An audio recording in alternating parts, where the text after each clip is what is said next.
Cinematic.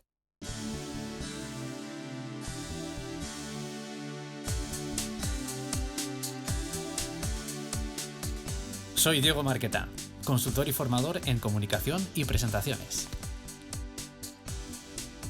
Bienvenidos a Cinematic, una nueva entrega en la que hablaremos sobre comunicación interna con nuestros equipos y externa con nuestros clientes, nuestros proveedores, los eventos en los que nos invitan para que hablemos de nuestros proyectos, sobre las áreas de las matemáticas, el arte, la tecnología, la ingeniería y la ciencia.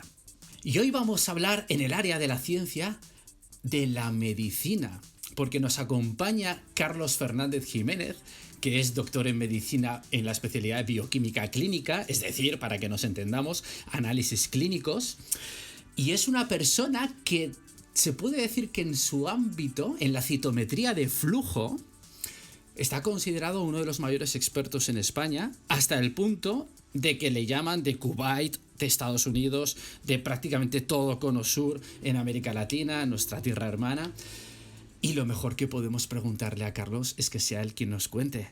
Carlos, ¿qué tal? ¿Cómo estás? ¿Quién eres? Hola Diego, buenos días. ¿Quién soy? Bueno, pues humildemente soy una persona que le encanta lo que hace, fundamentalmente. Y lo que hago fundamentalmente, gracias a la educación que tuve, que fue medicina, pues fue enseñar lo que me han enseñado a mí mis grandes profesores.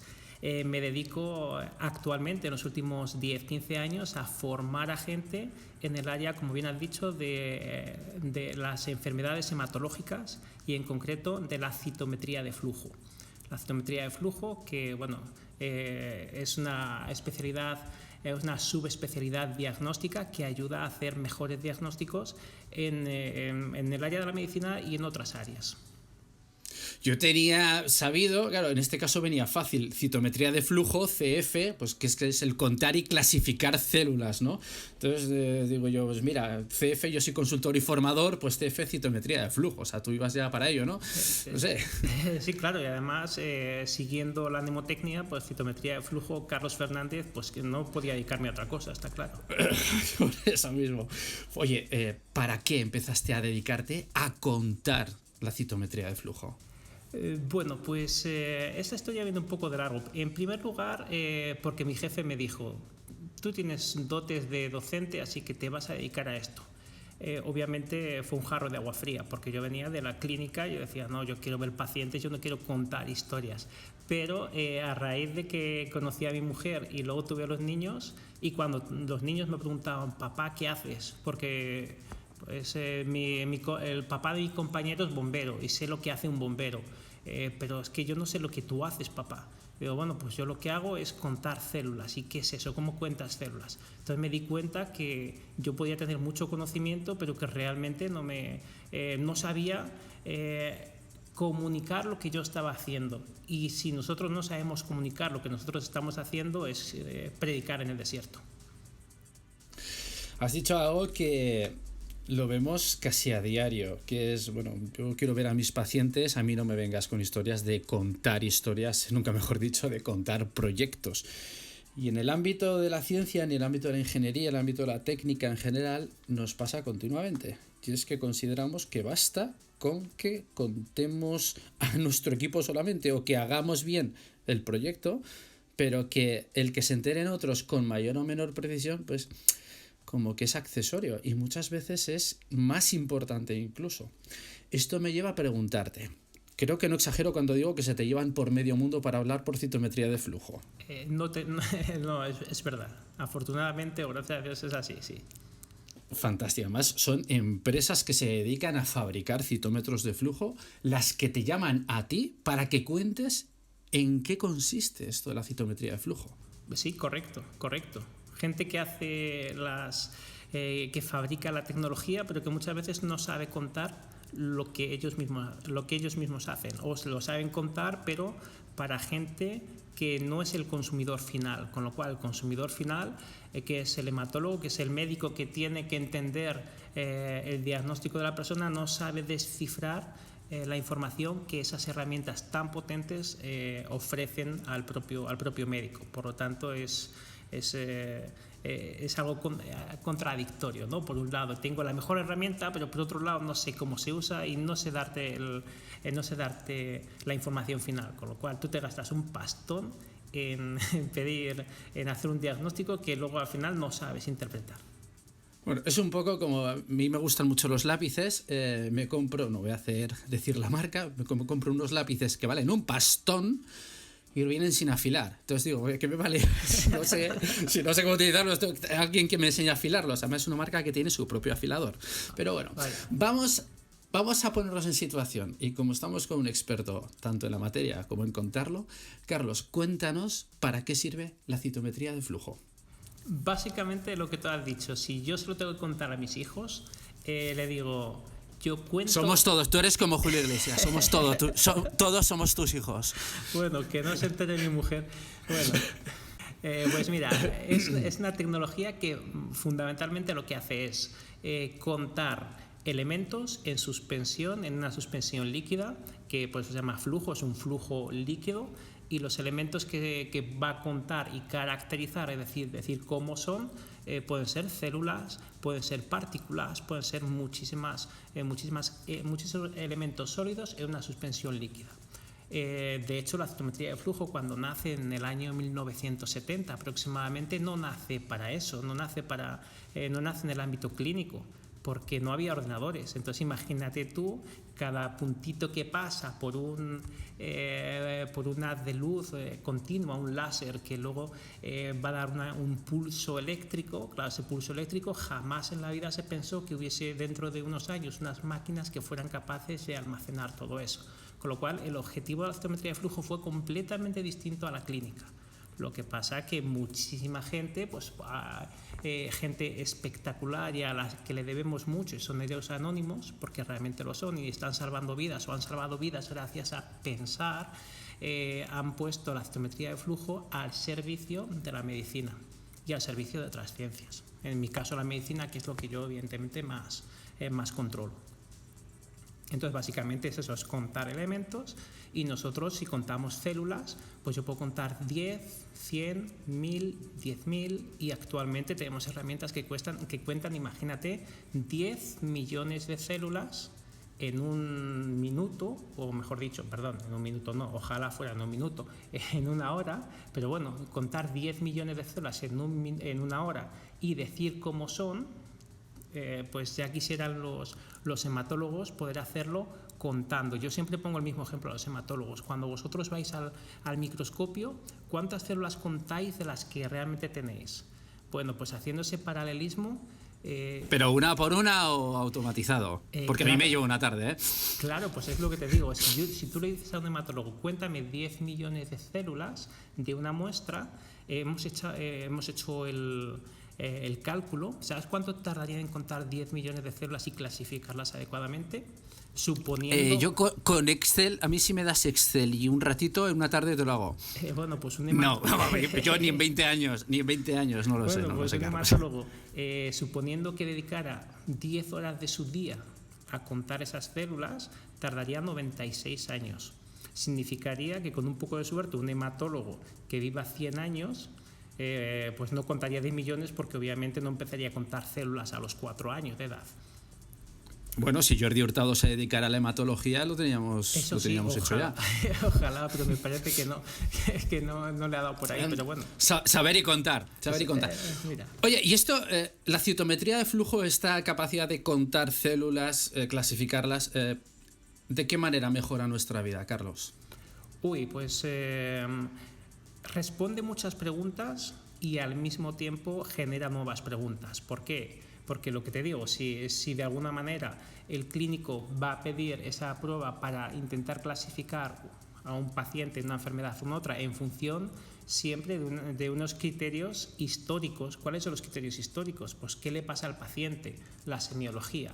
Pues tengo tos, pues me duele la cabeza. Bueno, pues ya vas discriminando, vas filtrando, ¿no? Como un programa de estos, ¿no? Que va filtrando la información y dices, pues te pasa tal o te pasa cual. Y a partir de ahí luego nace el microscopio. El microscopio lo que te permite es esa sospecha diagnóstica, ver el responsable, el culpable de esa enfermedad, que es la célula. Pero claro, tienes un número limitado de tiempo para decir qué le pasa al paciente, ¿no? O sea, no puede estar 96 años para contar 10 millones. Entonces, con el tiempo, las enfermedades se fueron clasificando conforme a qué le pasa al paciente y cómo son esas celulitas.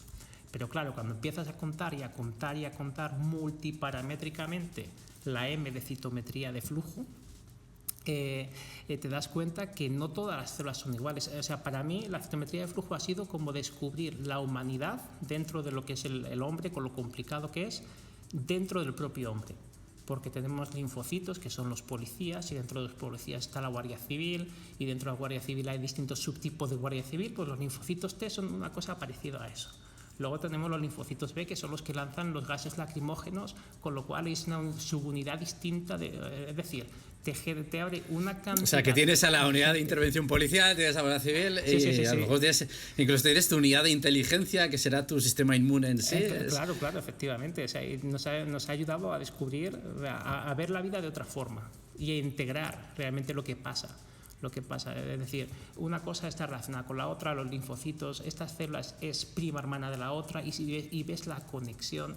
Puedes ver, es una técnica que nos ha permitido, gracias a la gente inteligente que ha sabido enfocarla, nos ha permitido ver el origen de las células desde que nacen hasta que mueren y ponerlas todas alineadas, de tal manera que yo puedo saber en qué momento un paciente se ha enfermado, en qué momento justo se enferma y cuál va a ser la consecuencia en tiempo, qué le va a pasar si no se pone un tratamiento, si no se pone una medida, una medida acorde a la que necesita. Bueno, cualquier persona que esté escuchando esta entrega de Cinematic, le sugiero que rebobine, escuche estos últimos 5 minutos, porque no solamente se han entendido fenomenal, sino que si encima además los memorizas, creo que puedes llenar comidas y cenas como el perfecto cuñado, contando e ilustrando a la mesa. Bueno, esto es fabuloso. O sea, yo me lo voy a rebobinar 20 veces. O sea, ya me acabas de dar unos recursos formidables. Cuando te llaman los clientes, cuando te llaman estas empresas, algunas de ellas son multinacionales muy reconocidas, ¿qué pesa más a la hora de pedirte a ti que vayas? Porque trabajas en un equipo amplio, sois 20, 30 personas. En ese equipo me vas a permitir que asuma que no eres el que más sabe de citometría de flujo. Con todo lo que sabes, tienes técnicos, tienes colaboradores que en áreas muy concretas son auténticas eminencias, ¿no? Y tampoco eres exactamente el que más manda en toda España sobre citometría de flujo. ¿Cuál es la razón por la que te llaman a ti para que vayas? Bueno, muchas gracias por bajarme a la tierra, porque es verdad, muchas veces uno cuando viaja mucho parece que se cree el Dios y todo lo contrario. O sea, hay que ser humilde y saber que estamos donde estamos gracias a que somos un equipo y que todos aportan y todos aportamos. Y como bien dices, no pretendía hundirte, era por dar una patina de realidad. A ver si ahora aquí vamos a buscar un conflicto. No, pero yo creo que es justo y necesario reconocerlo, ¿no? Y yo soy el primero que sé que me faltan, o sea, que tengo que seguir estudiando. Yo todos los días tengo que estudiar, no puedo dejar de estudiar, ¿no? Pero evidentemente sí, somos un grupo súper reconocido, somos un grupo donde buscas en Google citometría de flujo y estamos posicionados prácticamente de los primeros, por algo será, ¿no? Porque somos buenos en lo que hacemos. Evidentemente. Porque estás en el Hospital de Salamanca, tu unidad de trabajo está en el Hospital de Salamanca. En el Hospital de Salamanca, aunque realmente yo estoy vinculado nuestro grupo nació del Hospital de Salamanca, pero está legalmente separado en la Universidad de Salamanca.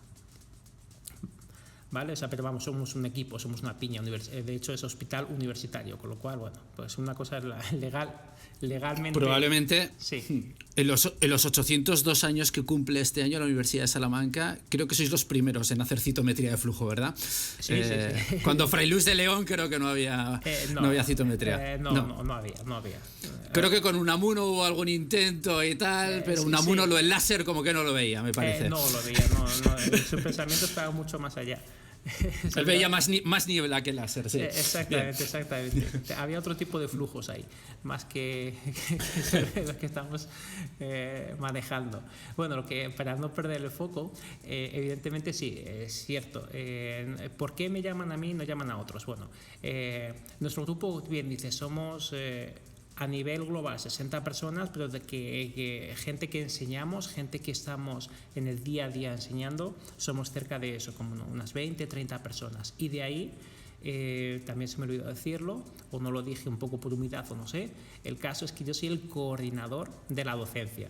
Entonces, coordinador y responsable de docencia significa que soy el que más horas empleo dentro del grupo para enseñar. Entonces, eso obviamente pues me ha dado pie a desarrollar unas habilidades que otros compañeros míos sencillamente no tienen. Entonces, ¿el por qué me llaman a mí? Pues primero porque los alumnos que vienen, a los más de 1000 alumnos que hemos formado en estos últimos 10 años, pues pasan el 90% del tiempo conmigo. Yo, es decir, soy como su mentor, su tutor, etcétera. Generamos unos lazos realmente pues, muy bonitos, más allá de la medicina, unos lazos personales, porque al fin y al cabo la medicina es parte de la vida, ¿no? Y eso hay que entenderlo, que es así. Y obviamente, pues, ¿por qué me llaman a mí? Porque dicen, es que mira, tu jefe sabe más, indudablemente. El que habla de esta enfermedad es que te da 1000 vueltas, pero es que tú lo cuentas, o sea, tú lo cuentas, yo te entiendo, y lo cuenta el otro y no lo entiendo. Entonces, ¿para qué voy a llamar a una persona que es eminencia si no lo voy a entender, si se va a perder en la explicación? Entonces, resumiendo, que cuando una empresa decide invertir dinero en llevarte en avión por medio mundo, en alojarte, en pagarte tus emolumentos, tus honorarios y dedicar el tiempo de sus equipos de venta, equipos de desarrollo, para escuchar a alguien que viene de España, miran mucho quién sabe contarlo. Y aquí es donde empezamos a ver la importancia de saber contar los proyectos, no solamente ser bueno en ellos. Las empresas se van a gastar dinero en llevar a gente que sepa contarlo. Y creo, Carlos, que tú lo personificas como nadie. Pues no sé si lo personifico, pero en mi caso ha sido literalmente así. Ha sido literalmente así, y además hubo un punto de inflexión en lo que te contaba. Mis primeras aproximaciones mis primeros viajes internacionales que hice fueron bueno, debido pues, a un alumno en concreto que tuve que al final pues era director muy importante de una multinacional. Entonces, a partir de ahí me invitó un poco pues por la amistad y porque sabía que yo era bueno en lo que estaba haciendo. Y me di cuenta que en aquella charla, bueno, la gente decía, ¡oh, qué maravilla! ¿Cuánto sabes? ¡Qué bien! No sé qué, pero no nos hemos enterado. Entonces fue mi primer frase. Dije, ostras, o sea que, madre mía, qué vergüenza. Y dice, no, si lo has hecho muy bien, pero es que sabes tanto, que es tantísima información que has dado, que al final es tanta, que ni grabándolo y rebobinándolo 10.000 veces nos vamos a quedar con eso. Entonces fue mi primer toque de atención, vale. No vale con saber Buena mucho. reflexión. No vale con saber mucho, hay que contarlo de otra manera. Entonces, a raíz casi seguido de eso, pues me tocó presentar la tesis doctoral. Entonces, durante la preparación de la tesis doctoral, pues estuve enclaustrado, a mi familia la mandé fuera pues para poder terminar. Y tuve las medidas drásticas, ¿eh? Esas son medidas drásticas. Muy drásticas, pero bueno, no había otra manera de hacerlo. Total, que me invitan a un acto que había en Fonseca, en la Universidad de Salamanca, respecto de presentaciones de impacto. Y digo, mira, estoy tan cansado de ya estar con mi presentación de la tesis doctoral. Es que diapositivas, por favor, llena de datos, llena de cosas súper buenas, porque eran técnicamente extraordinarias, pero claro, decía, es que esto cuando lo cuente, es que ni el tribunal, o sea, los voy a tumbar, ¿no? De tanto de lo que hay. Bueno, pues decidí hacer un alto en el camino, ir a aquella presentación de un tal Diego Marqueta, y que hablaba. Yo no sabía que ibas a decir esto, ¿eh? Eso sí que son medidas drásticas. Eso sí que es drástico, ir a una charla mía. Bien. No, pero bueno, fue como la respuesta a lo que me había pasado unos años antes con respecto a aquel viaje que hice, que sí sabes mucho y sabes contarlo, pero claro, una cosa es saber contar también, y otra cosa es saber cuánto, cómo, de qué manera, a quién hablas. Entonces fue lo que me abrió realmente las puertas, es decir, la visión, ¿no? Entre eso y que luego cuando vienen mis hijos del exilio, cuando yo los había mandado al exilio para poder hacer lo de la tesis doctoral, me dicen, a ver, papá, ¿cómo vas con la tesis? Le empiezo a contar y dice, no te entendemos nada, no te entendemos y tienes que hacerlo más fácil. Y entonces dije, pues claro, Diego Marqueta me había dicho que lo haga fácil, que lo haga acorde al público. Ya está en la bombilla. ¿La bombilla qué es? Adaptar tu mensaje al público. adaptar tu mensaje al público con su propio lenguaje y siendo fiel, obviamente, a la ciencia que has desarrollado. No puedes ser infiel a tu mensaje. A ver, la idea es hablar de ti, no hablar de mí, pero bueno, ya que tienes la gentileza de citar, además han pasado ya unos años de esto. Sí que hay algo que lo que siempre insistimos, tanto en el blog como en vídeos en YouTube, como cuando estoy ayudando a empresas, y es que el objetivo es entretener. Que la gente se entretenga, que cuando te llevan a Colombia o a Chile y estás allí hablando, ¿verdad? Y la gente ha estado 3/4 de hora y creen que han pasado 4 minutos. Porque se han entretenido, porque no han mirado el WhatsApp, no han mirado el teléfono. Y las 2-3 ideas fundamentales que les hayas dado han llegado hasta el tuétano. Entonces, ahí es cuando una presentación ha servido para algo, ¿no? Y creo que eso lo dominas. Cuéntanos, Carlos, alguna anécdota. Es que tienes que tener alguna anécdota guapa. A ver, cuéntanos alguna anécdota de cómo has llevado. Claro, tienes que estar llevando tu vida familiar con tu vida en el laboratorio en la universidad, clínico en el hospital de la universidad. Sí. Y las charlas que das por medio mundo. Cuéntanos alguna anécdota. Bueno, pues te cuento si quieres la primera después de haber entendido el motivo del para qué yo enseño citometría, ¿no? Que es aparte de entretener, pues que el mensaje llegue y que resuene. Es otra palabra que también me gusta mucho. Que resuene y que... Bueno, pues a raíz de aquella charla, pues de alguna manera que me abrió la luz, ¿no? Pues providencialmente me escriben de México diciendo, además por primera vez hematólogos, porque antes las charlas iban dirigidas, las empresas que me contrataban a mí dirigían las charlas a gente que hace la técnica, es decir, gente que sí que entiende un poco los fundamentos de la citometría, pero no entiende luego el mensaje final, el para qué hago yo citometría.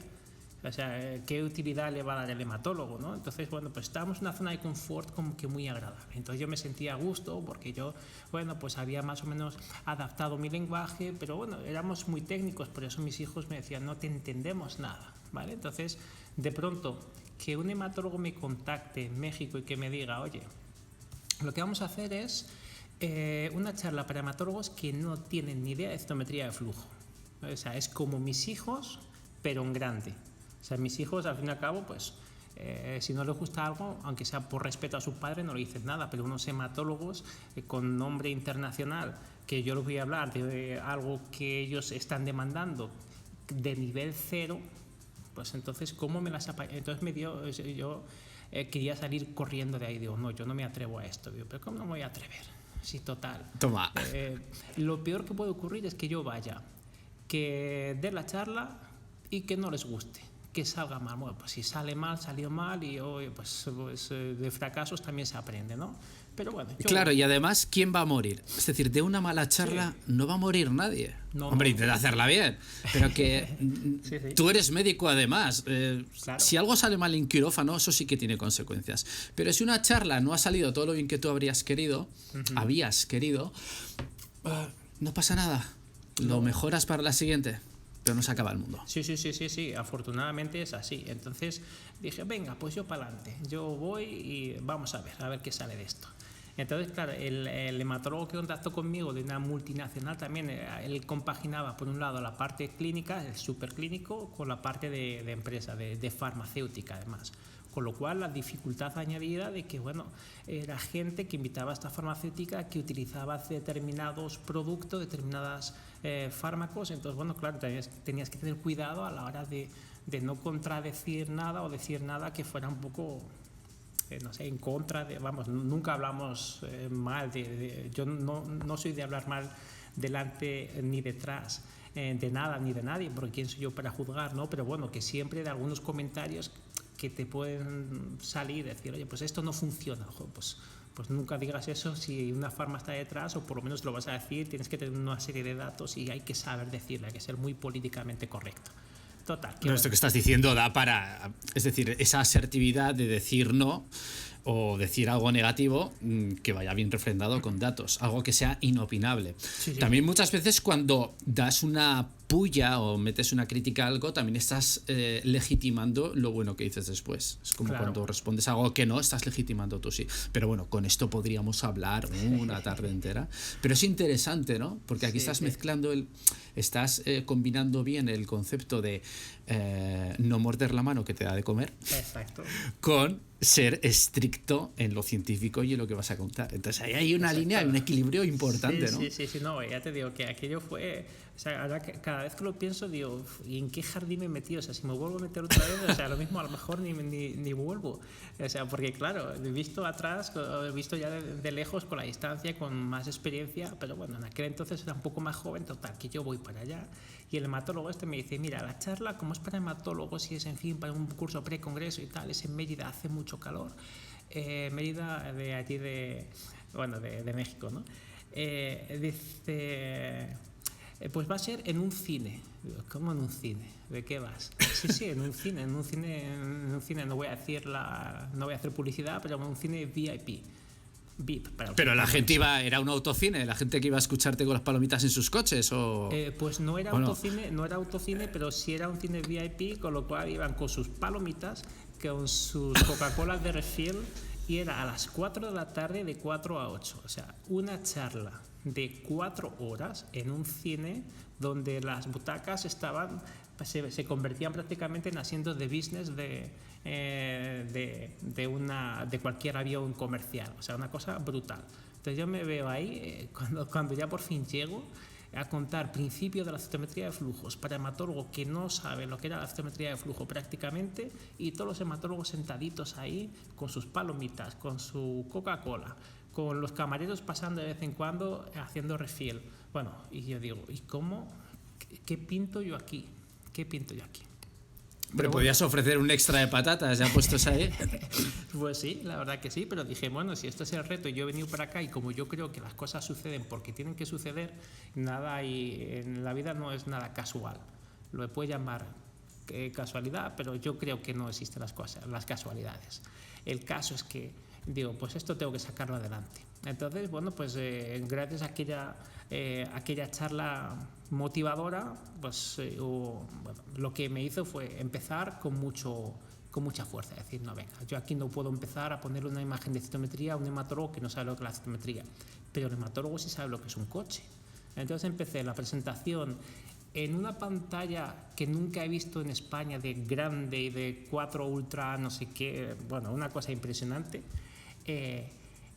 Pues con modelos de coches de última generación, y dije, háganme el favor, ¿quién de ustedes no estaría deseoso de tener uno de estos modelos? Y vamos a levantar la mano, vamos a organizarnos a ver quién quiere el coche rojo, quién quiere el Lamborghini amarillo, quién quiere el... Bueno, entonces fue introducir la citometría de flujo en el concepto de yo quiero tener eso porque eso me transmite potencia, porque eso me transmite fuerza, porque un coche te da seguridad, sobre todo este tipo de coche. Entonces, bueno, me fui metiendo ahí y dije, sí, esto yo creo que es lo que ellos necesitan escuchar. Y porque luego realmente hacer un análisis, el dato frío que te da el citómetro, tienes que saber un poco más, y no era el momento de contar eso. Pero bueno, así fue como la charla transcurrió, y durante 2 horas contando eso no se levantó ni uno. Viendo los coches... Hombre, es que si les pones palomitas y Lamborghinis, claro, tú tiras con pólvora al rey. Bueno, pues voy a hablar citometría de flujo, pero no se preocupen. Coca-Cola, palomitas y Lamborghinis. Y Lamborghinis, efectivamente. Y el Ferrari rojo, y no sé cuánto, O sea, que eso fue muy bien. Y luego tenía que hablar ya de enfermedades. Entonces, de enfermedades ya era un poco más complicado.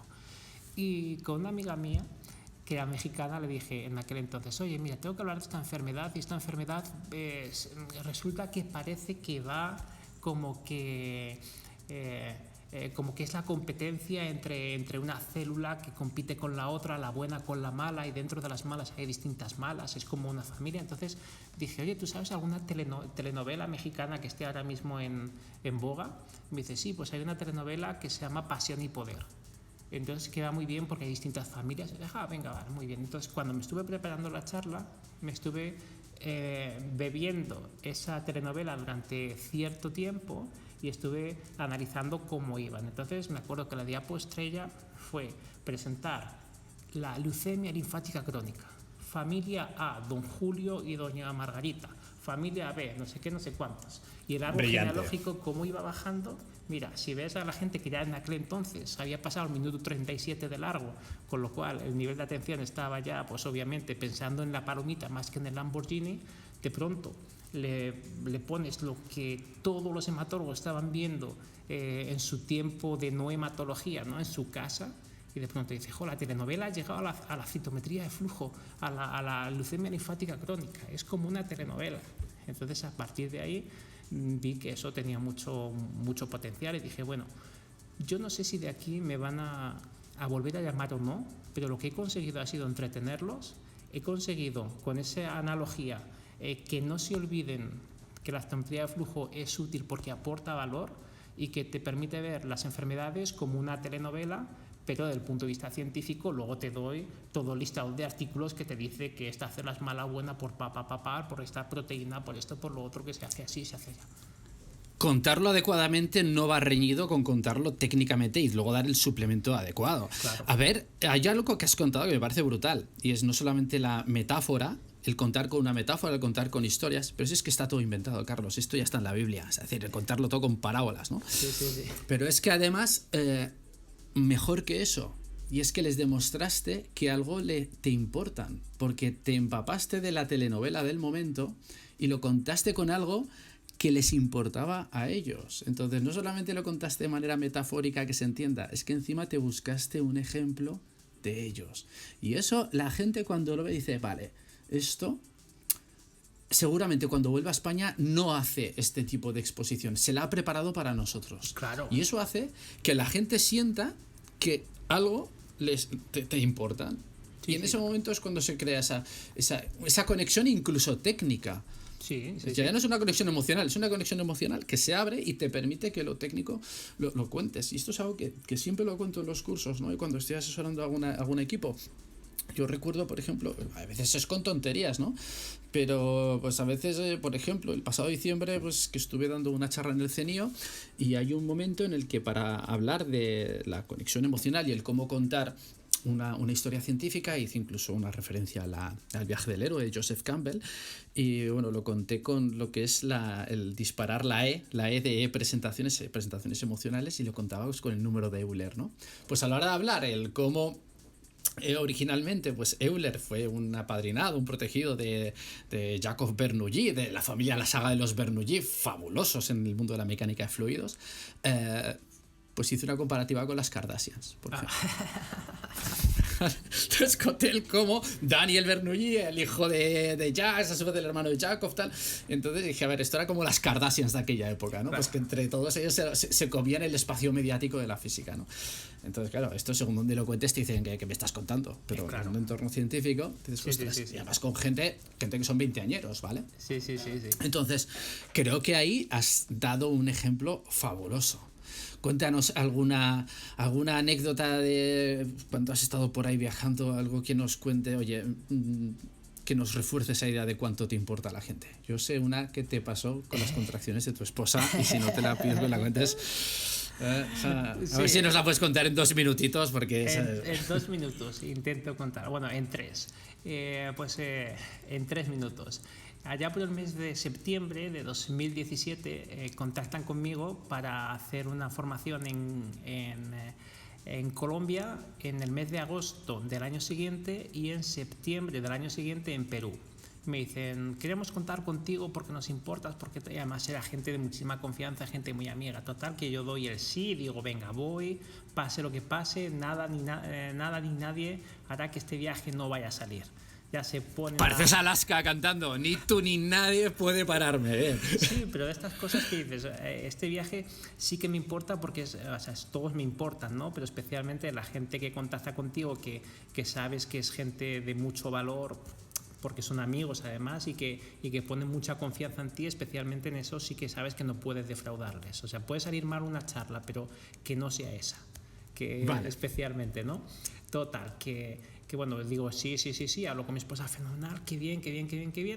Y en eso, el mes de febrero así me dice mi esposa, oye, tú tenías una unas charlas en verano, ¿no? Dije, sí, tengo pues en Colombia y en Perú. En Colombia en agosto y en Perú en septiembre. Y dice, pues es que tengo que darte una buena noticia. Digo, a ver, dime. Y dice, pues que vas a ser papá por tercera vez. Digo, ay, qué bien, qué maravilla. Entonces, papá por tercera vez. Y dice, espérate, ¿y cuándo? Y dice, pues mira, pues más o menos por allá, por el mes de septiembre, 7, 8 de septiembre, salimos de cuentas. No puede ser. Bueno, pues total. Hombre, yo en esos casos, Carlos, yo miro el calendario y antes de entrar en pánico diría, bueno, pero seguro que es mío, ¿no? A ver si vamos a buscar un problema donde no lo hay. Sí, bueno, sí, en esas circunstancias era muy probable que fuera mío. Entonces, pues ese muy probable lo subrayo, era bien. Prosiga. Total, que bueno, pues ya me pongo en contacto obviamente con la gente de Colombia y con la gente de Perú y les digo, oye, pues mira, ha pasado esto y es que es el tercer niño y que resulta que la niña, la primera se adelantó 5 semanas, el mediano se adelantó pues 3 semanas, o sea que no sé yo si realmente no sé cómo va a ser todo esto, pero voy a hacer todo lo posible, yo de mi palabra, y como soy de palabra, yo voy, pase lo que pase y me cueste el matrimonio, que sé, como confío en mi mujer a todas, sé que no me va a dejar, aunque bueno, me iría a costar muchísimo recompensar el no estar en el parto de mi tercer hijo. Pero bueno, el caso es que me dije, no te preocupes, pues si no puedes lo entendemos. Y dije, no, o sea, habéis empezado, habéis gastado ya mucho dinero, habéis hecho un montón de cosas, yo no puedo defraudaros, yo voy a hacer todo lo posible por estar y si no estoy, os mando la persona que pueda sustituirme con garantías e incluso que lo pueda hacer hasta mejor que yo. Total, que como te dije 3 minutos, voy a ser clave.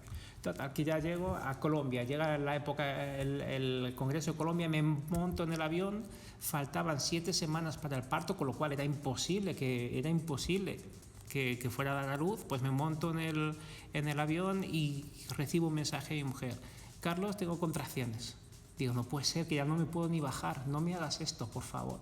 Bueno, pues las 12 horas de viaje hasta que llego allá a Colombia, pues pensando, ya verás, voy a ser padre, el siguiente mensaje que voy a tener va a ser la foto de mi hijo, pero afortunadamente no fue así. Total, que esas 2 semanas en Colombia fueron bastante duras en el sentido de que yo por un lado dando los cursos y por otro lado pendiente de que no fuera a nacer, pero bueno, si nacía ya había quedado con mi mujer, que en fin. Entonces el plan A era, mientras yo me voy a Colombia, tú te quedas en la cama, no te mueves en absoluto, reposo absoluto y dejamos que Francisco no nazca, de momento, y que se quede ahí, que está muy a gusto.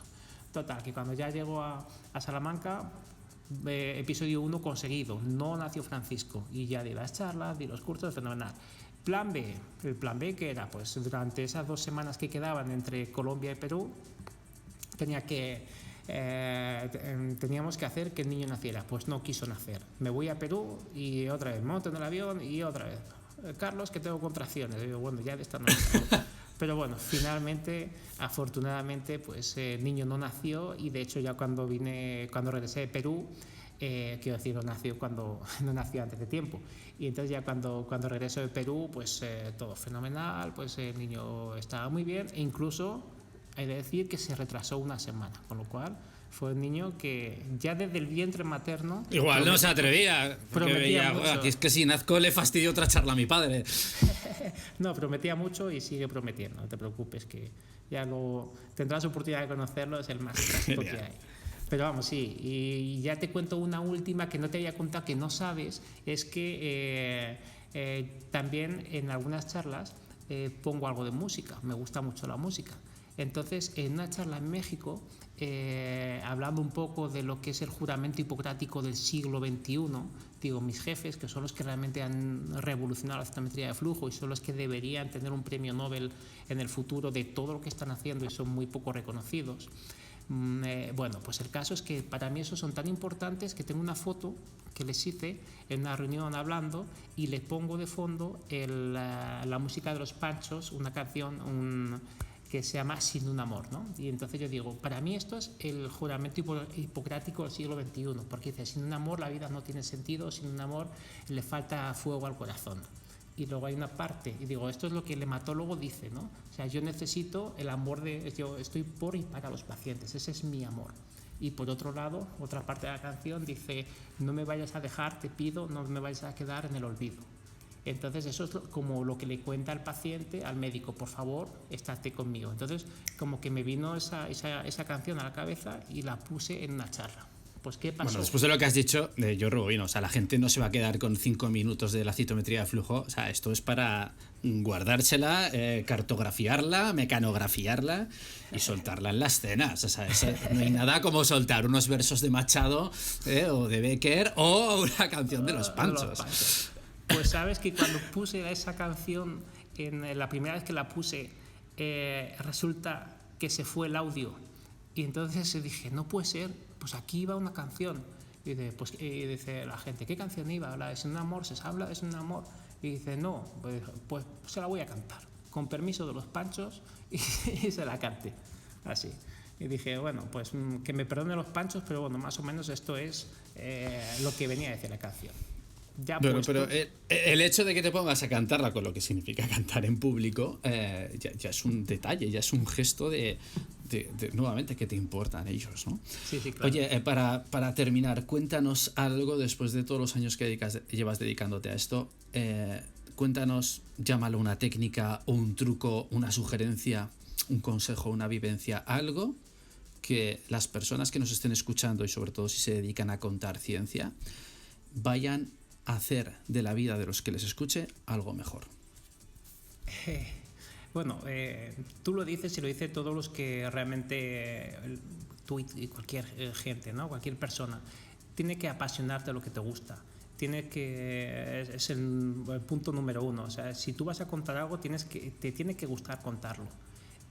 Yo no sabía que me gustaba contar hasta que me obligaron a contar, y cuando me obligaron a contar dije: pues es que me gusta, y cuanto más lo haces, más te gusta. Entonces, tiene que apasionarte lo que tú haces, tiene que apasionarte querer contarlo, y tienes que saber que detrás y yo lo veo, y soy un privilegiado, sin duda, detrás de eso querer contarlo hay un montón de gente que está deseando escucharlo y que no tiene la oportunidad de viajar a Salamanca o viajar a otros lugares, y que depende de que una persona tome el esfuerzo de que piense en ellos y que lo que le vaya a decir sea algo que les cambie la vida. Y cuando tú crees que lo que vas a contar le va a cambiar la vida a alguien, porque realmente lo crees, no porque vas a vender tu producto, que a veces, o sea, si tú eres fiel y eres honesto con lo que vas a vender, tienes el éxito garantizado.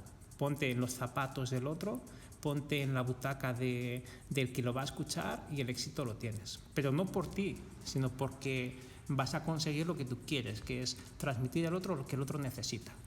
Transmítelo con cariño y lo tienes conseguido. Con todo el cariño con que nos lo ha transmitido el amigo Carlos. Bueno, Groucho Marx decía que el secreto de la vida estaba en la honestidad y el juego limpio, y si lograbas simularlo, lo tenías conseguido. Entonces, si a eso le añadimos cariño, como nos dice Carlos, lo tienes conseguido. El cariño con el que nos has contado todo, Carlos Fernández Jiménez, doctor en medicina en la especialidad bioquímica clínica, en análisis clínico, y uno de los mayores expertos en citometría de flujo y sobre todo en saber contarlo. Ha sido genial conversar contigo, Carlos. Igualmente, Diego, ha sido un placer. Un placer. Hasta cuando tú quieras, y al resto os esperamos pronto en la siguiente entrega de Cinematic, un espacio para hablar sobre la comunicación interna y externa en matemáticas, arte, tecnología, ingeniería y ciencia. Sed buenos y hasta pronto. Cinematic.